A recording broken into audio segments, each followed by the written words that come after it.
Bonjour à tous, j'espère que vous allez bien. Tout d'abord, j'aimerais vous souhaiter une excellente année 2019.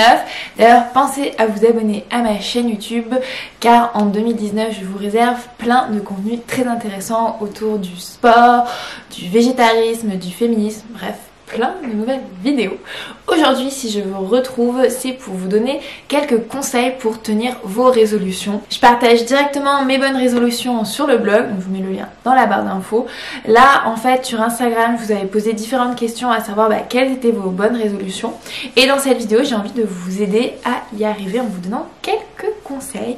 Donc c'est parti, on débute par le premier. Alors, l'une des grosses résolutions qui revient, c'est forcément se mettre à la course à pied, faire du sport régulièrement, que ce soit aller à la salle de sport, faire de la natation, du vélo, de la course à pied, peu importe. Le conseil que j'ai envie de vous donner est le même, c'est prenez rendez-vous avec le sport. Vous pouvez effectivement attendre que les fêtes passent, mais si votre résolution c'est vous mettre au sport, débuter le sport, prenez vraiment rendez-vous avec vous. Donc c'est-à-dire écrivez dans votre agenda maintenant tous les mercredis de 6h à 7h, je pars du boulot et je vais faire du yoga, ou le jeudi de 7h à 8h je pars courir, ou maintenant tous les week-ends le samedi je vais courir. Il faut vraiment vous fixer un horaire, un rendez-vous. Et moi personnellement, chaque dimanche soir même, j'essaie de me programmer ce que je vais faire dans la semaine en termes de sport. Donc moi, comme vous savez, je fais du sport maintenant depuis quand même quelques années. D'ailleurs, je vous remets ma vidéo par ici pour savoir comment j'ai débuté le sport. Mais quand j'ai débuté, je trouvais qu'il fallait vachement de temps pour faire du sport, c'était relou, il fallait être régulier si on voulait pas perdre tous ses efforts. Donc vous précipitez pas à la salle de sport pour prendre un abonnement et y aller 6 jours d'affilée puis plus rien pendant 6 mois. En vous prenant ces rendez-vous à chaque fois dans votre agenda, ça vous permettra de vraiment visualiser ce temps que vous allez passer pour faire du sport et surtout vous organiser en amont pour aller faire ce sport-là. C'est comme un rendez-vous médical, quand vous avez pris rendez-vous chez le dentiste, vous y allez. Quand vous prenez rendez-vous avec, je sais pas, 30 minutes de running, 1 heure de piscine ou 1 heure de yoga, vous y allez parce que c'est écrit, voilà, c'est comme ça. Moi, je vous invite vraiment à faire ça dans votre agenda ou dans votre calendrier pour vous envoyer des petits rappels sur votre téléphone. Et dites-vous que c'est vraiment un moment pour vous. Un autre conseil que j'ai à vous donner, c'est vous fixer des petits objectifs à mi-parcours. Donc par exemple, si votre objectif final, ça serait de courir 10 km au mois de juin parce qu'on vous a inscrit à une course, ou courir même un marathon en octobre, peu importe l'objectif, il faut avoir des objectifs plus proches, court et moyen terme. Parce que l'objectif qui est dans 6 mois, des fois, on a tellement du mal à le visualiser, à le concrétiser, qu'on va vite se décourager en disant mais je vais jamais y arriver, parce qu'on voit toute la pyramide là-haut mais on voit pas finalement toutes les petites couches qu'il va falloir construire au fur et à mesure pour arriver en haut. Or ces petites couches sont hyper motivantes. À chaque fois que vous allez atteindre un niveau, vous allez être super fiers de vous et encore plus motivés pour atteindre les niveaux d'après. Donc moi, ce que je vous conseille, c'est à chaque fois vous fixer des objectifs. Donc par exemple, si vous débutez la course à pied, ne vous dites pas tiens il faut absolument que j'arrive à courir 1 heure à la fin du mois. Non, essayez plutôt de vous fixer des objectifs que vous pouvez atteindre et surtout avec des objectifs de temps. Donc par exemple, si vous voulez courir 1 heure fin février, n'hésitez pas à dire alors pour le mois de janvier, d'abord j'aimerais pouvoir courir régulièrement. Donc au moins deux fois par semaine. Ensuite, pour mi-février, j'aimerais déjà rajouter à chaque fois 5 minutes jusqu'à mi-février. Donc là, si par exemple vous courez que 15-20 minutes, là vous pouvez rajouter à chaque fois 2, 3, 5 minutes. Comme ça, ça vous permet vraiment d'avoir des petits objectifs à chaque fois. Pareil, si vous avez envie de courir un marathon, n'hésitez pas à vous inscrire à des courses au milieu. Donc par exemple un 10 km, un semi-marathon avant le marathon si vous le prévoyez par exemple à l'automne.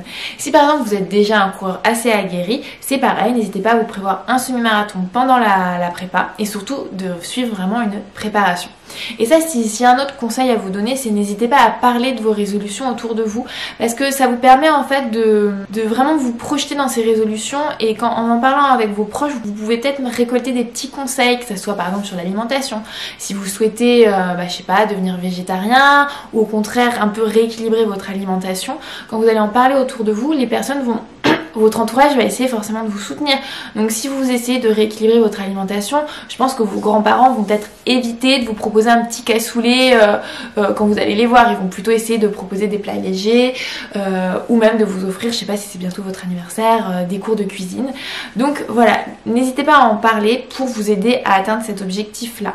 Côté alimentation, et ça c'est un autre conseil parce que je sais que beaucoup d'entre vous veulent soit devenir végétariens, soit peut-être diminuer leur consommation de viande, soit juste effectivement suivre un rééquilibrage, manger plus sainement.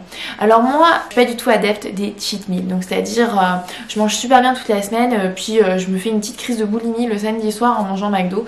Ça franchement, je trouve ça complètement contre-productif et je trouve que finalement on aborde l'alimentation en se privant alors que l'alimentation devrait être un plaisir. Donc il vaut mieux avoir un petit plaisir quotidiennement ou un jour sur deux que faire n'importe quoi durant un repas où vous allez vraiment vous sentir très très mal le lendemain. Donc si vous avez envie de vous faire un burger, faites-vous un burger, mais un vrai bon burger. C'est pareil, faites-vous une vraie bonne pizza. Je trouve que c'est ce qu'il y a de mieux à faire pour aborder ces petits plats, on dit plaisir. Et voilà, il vaut mieux faire un petit burger, je sais pas, le mardi, une pizza faite maison le samedi, que vous faire McDo, kebab, pizza douce le samedi soir. Là, le rééquilibrage alimentaire, c'est vraiment une question d'équilibre. Et c'est vrai que c'est très difficile de trouver son équilibre au début.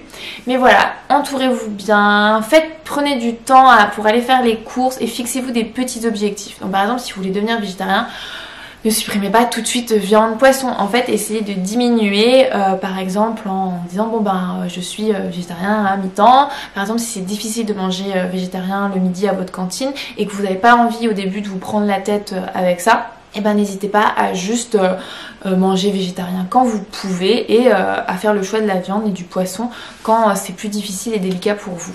Pareil chez vous, si par exemple vous avez envie de cuisiner, je sais pas, une côte de bœuf, une côte du porc, peu importe, allez-y. Faut pas non plus être tout de suite hyper strict avec vous, sinon vous allez jamais tenir et ça va être même punitif. Alors qu'une résolution, c'est une solution à un problème. Or, vous n'avez pas vraiment un problème. C'est plutôt une envie de changement. Or, le changement, c'est pas maintenant. Hein. Le changement, c'est plutôt hyper progressif. Donc, c'est vraiment ça mon conseil. Y aller progressivement. Et j'avais aussi forcément beaucoup de personnes qui ne souhaitent pas de prendre de bonnes résolutions. Et c'est tant mieux pour vous en fait. Parce que je crois que vous n'êtes pas obligé d'attendre le 1er janvier pour effectuer un changement. C'est vrai que le 1er janvier marque une nouvelle année, un nouveau cycle. Et on a envie de renouveau, d'évolution, de changement. Et moi personnellement j'adore cette idée là de bonnes résolutions. Mais c'est aussi important voilà de profiter et de pas tout de suite se mettre la pression. Donc c'est pour ça que si vous prenez trop de bonnes résolutions, ça sera très difficile de les tenir. Donc d'abord n'hésitez pas à commencer à vous mettre au sport et naturellement si vous avez envie de faire un rééquilibrage alimentaire, je vous assure que naturellement vous allez avoir envie de petit à petit de manger beaucoup plus sainement. Comme ça ne bouleverse pas tout de suite votre quotidien, mais vous y allez progressivement. Et je crois que c'est le mot-clé de cette vidéo. Y aller progressivement et être hyper bienveillant avec vous-même. Parce que ces résolutions sont là pour vous faire du bien et pas vous faire du mal ou pas vous faire culpabiliser. Donc voilà, donnez-vous les moyens d'y arriver, mais ne vous flagellez pas parce que vous n'y arrivez pas. Vraiment, fixez-vous des petits objectifs et petit pas par petit pas, je suis sûre que vous allez y arriver.